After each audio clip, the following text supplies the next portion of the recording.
You said earlier that you're hard on yourself. Do you give yourself permission to write badly at first? You know, there's that thing where you just like get it all out on page. The first draft is going to be horrible, but you have to get that in place. Or do you find yourself really censoring yourself?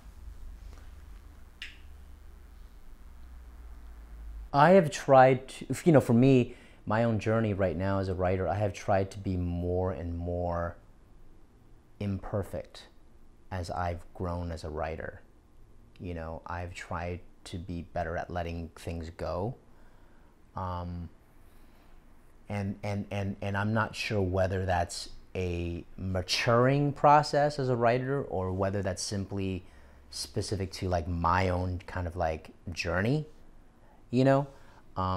I've recently been really kind of inspired by films that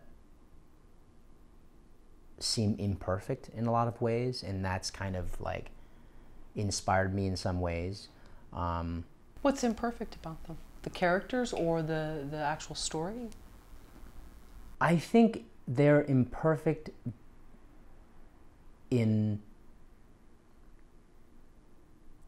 the traditional sense of like, you know, not all the sound is pretty, not all the picture is pretty, you know, some things are not, you know, you can tell that they're lacking in budget or whatever, but it's got so much heart, you know.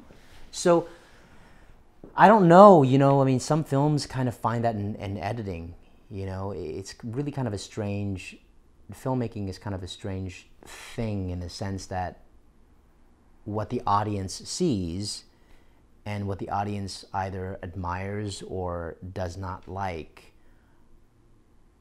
some of those are happy accidents, and some of those, you know, you might find a shot in the movie that's really inspiring and you're like, you know, that's genius, how did that come about? And they're like, well, that happened by accident, you know, or vice versa. You know, you might have something in there that's you know, amazing and it doesn't work and they spent, you know, a lot of time on. So it's really kind of a strange thing because, you know, I don't know, I mean, intention and the producer or the filmmaker's intention, you know, that relationship with the final product, I don't know, it's kind of a strange thing.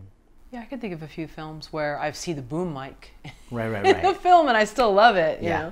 know, or the ending is very unclear, Right. but it actually keeps me, Right. but what if, I wonder how that turned out, Right. you know, and then, The movie that came out a few years ago that was shot on the iPhone, Tangerine, you know, I mean, I don't know what the reception was of that movie. I saw that movie and I was inspired by that movie simply because you realize that how accessible storytelling is in some ways, you know. Sean But, Baker, yeah. you know, but at the same time, you can't make an iPhone movie for every single script. I mean, it works for a certain type of story, you know. It worked for that story because the story was so kind of like gritty and immediate and accessible. So it worked for that, you know, so.